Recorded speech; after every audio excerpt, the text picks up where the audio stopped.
No, actually, I want to make sure I didn't miss Brady. Is he taking off, or is he? Brady wasn't going to be in on this. No, I was going to talk to him about homecoming. Oh, okay. Well, you'll have to chase him down. Yeah, so hopefully he won't take off. If he does, I'll find him later. Do we have folks on the phone? There's a couple. I heard one just call in. So. Anybody on the phone for us?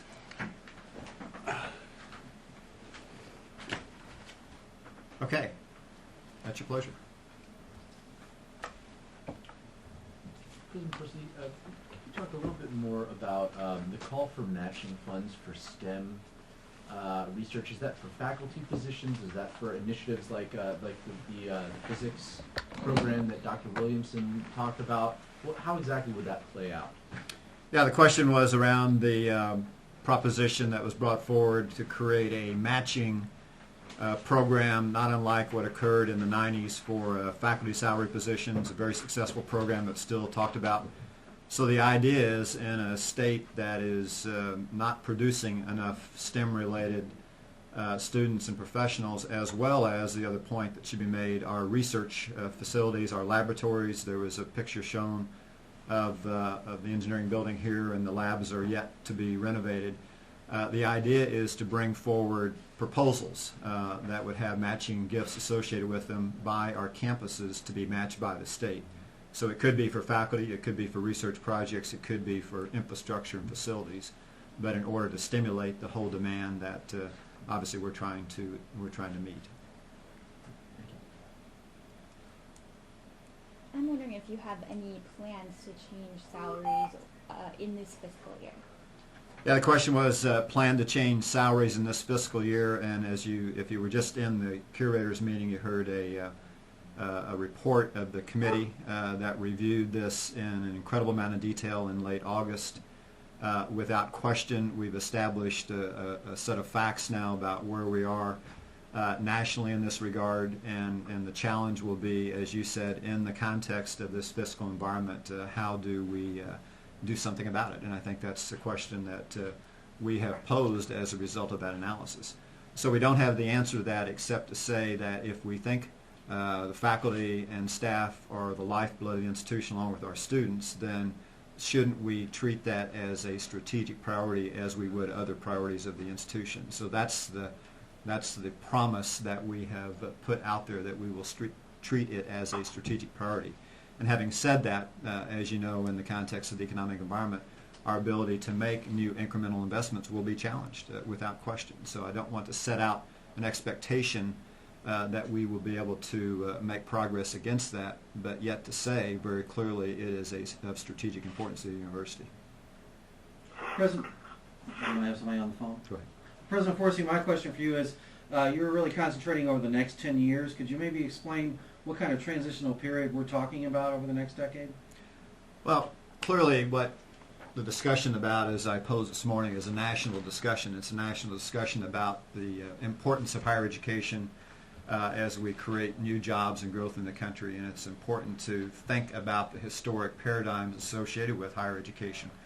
So what I suggest this morning is the next year that the University of Missouri ought to take and lead the state, frankly, in that discussion about those significant trends impacting higher education, as well as some of those historic paradigms, whether that's looking at no-frills degree, 3-year degree completion, ensuring that the pathway is very clear between high school to college, between community college to university, all of those issues that can cause friction in the system, that can cause frustration, that can cause extra cost to be incurred by parent, by student. We saw a quick vignette yesterday, a videotape, a YouTube from K-State that talked about how students want to learn in this environment of technology and how students will multitask to fill up the hours in the day. So I think we have made a tremendous amount of progress, and there are lots of pockets of that type of flexible integration between faculty and students and staff today. Our initiative ought to be to take a full examination of that in full shared governance with our faculty and with our staff to be sure that we are doing as much as we can to anticipate and lead that change. The change is occurring. We can't pretend that that's not going to impact what we do today in the main, and we should be on top of that as the state's land-grant flagship institution. President Forsey, I'm kind of referring to last night's presentation by Jim Moody and the fiscal situation that's happening this year. I did ask Nixon's staff about that $300 million withholding that he predicted last night. They didn't get into details, but I asked them specifically if the deal with higher education was off the table now, and again, he wouldn't comment on that. But I guess if that happens, do you have a plan in place this year to address state withholdings? Yeah, the question that was raised was that last night we had an informal dinner, a working dinner, and as part of that process we had a presentation, a discussion from former state budget administrative director Jim Moody, who outlined kind of the current perspective on state revenue, and obviously it's not a good story, and Missouri is not unique in that regard, obviously, but certainly as we think about the budget for 2010 and our prospects for revenue growth starting to occur again, we're not there yet. So the question is around, we reached agreement with the governor, all of the public higher ed institutions last year as we came into 2009 about holding tuition flat in exchange for preserving our funding level to 2009. And the question is, if the state's having problems in 2010, is that agreement at any risk? And the governor will ultimately have to make that determination, but the fact that we used federal stimulus dollars to backfill what otherwise perhaps might have been a cut in 2010 put some constraints on the state ability to move away from that agreement. But having said that, as I positioned this morning, there are state dollars that we get to support other things that we do in the university outside of that core appropriation, and I highlighted Caring for Missourians, which were one-time monies. I highlighted a series of other curator programs. So certainly those issues that weren't part of that core agreement, again, would remain to be seen. But the governor obviously is dealing with a significant challenge in the state revenues, as all governors and the federal government are, and tough decisions will have to be made in order to address that. So you think the general operating funds from the state are secure because of the... I just gave you the best answer I could in terms of how that budget was filled with federal stimulus dollars, and that has some constraints on it in terms of their ability to move away from that. But again, the governor may have choices to make that we'd have to consider that. Any questions on the phone as we're here? Chairman Bo Frazier is here with me for those on the phone. And this is Gary Forsey.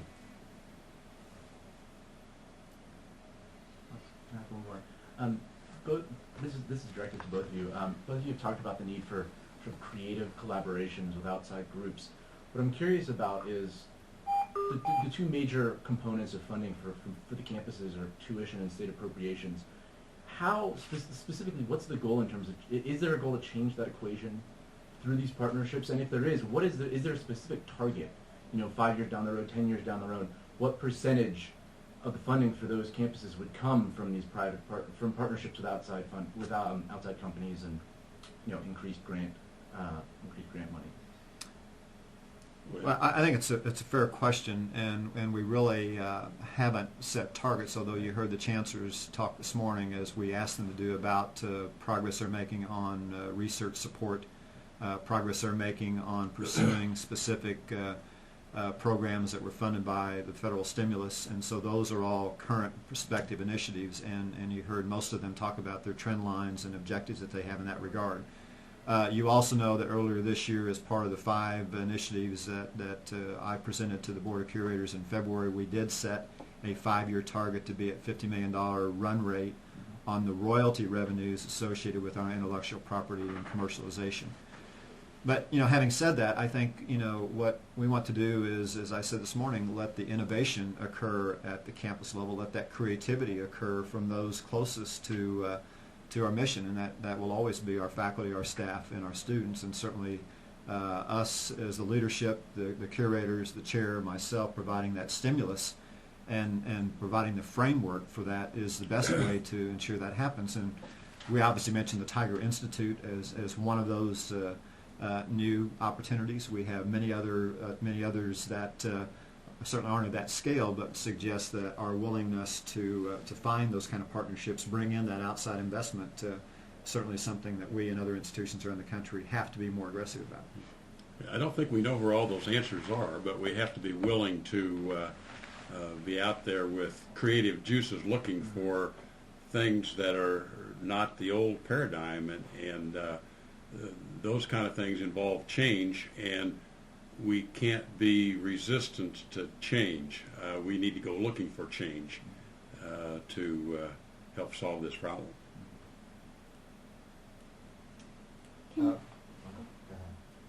Can you just talk a little bit more about this new email policy? Why do you think this was necessary? Further down today. The question was around the new email policy, and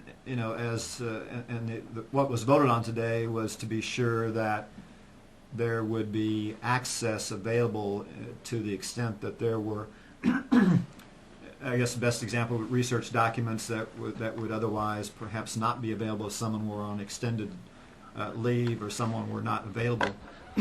Excuse me, and the university, for whatever set of reasons, had to get access to information. So I think what was presented today was something that had been very well vetted, with the faculty, very well vetted with all those that would be affected by that, and has a number of security gates that have to be established for that. So we've had occasions, and it's been literally a handful of occasions, where we haven't been able to get access to information that was viewed as critical to what we do, because someone was unavailable for a variety of reasons, including someone passing. That again caused that kind of an issue. So it has been very well thought through, and I think very well vetted. But it's I would consider an extreme measure, but we needed to have that safeguard in place. Time for one more question. President Forsey, there was a large emphasis yesterday on e-learning and advancing that, and obviously you said the K-State video. Is there anything in particular you have in mind as far as putting a greater emphasis on e-learning or advancing that? Well, I think we've been very clear, and while it may not have been as public or as declared as perhaps it was this morning, Steve Graham, our Vice President of Academic and Student Affairs, literally about half of his time now is dedicated to advancing e-learning. Each of the campuses have that as part of their strategic plan and part of their discussion. We have funded incremental resources from the system office in order to facilitate with faculty, the complication of how do they take the classroom and convert that into online and e-learning. So I think we are doing it the right way. We spent almost a year trying to find models around the country, and we are getting pretty well settled into that model, which is to provide certainly the stimulus and the focus at the system level, but the know-how has to occur at the campus level, and we want to provide them the framework against which that can occur. I would suspect, by sometime next year we will set some objectives and some reference points for the campuses, because I think that's the right kind of mindset. But again, we're trying to anticipate how students will want that experience to evolve, and as you know, that in and of itself is an evolving target. But I think we have the right mindset and the framework about that, as we said this morning. I'll ask one more. I wonder if you could talk a little bit more about, is there a specific target for the capital region? The regional, let me get the exact terminology, the regional capital meeting group around Yeah. 4 campuses, the capital project funding, the regional forums. What is the goal coming out of that? I mean, realistically, is that a hope for the future of funding? Well, I think Chairman Frazier said it earlier. It's about creativity. For us to continue to hope that the state is going to be able to find a sustainable capital funding mechanism, to expect us to hope that a bond issue will come and satisfy all these needs. We can't wait. We have to be sure that we're exploring every avenue, and so the idea is that we would establish on a regional basis, and let's take Mizzou, Columbia, that we would gather those that would be most interested in Columbia, and that's to be the city leaders. It would be investors, investment bankers, financial institutions. It would be the state and the campus to talk about here are the project needs that we have, and look at creative solutions.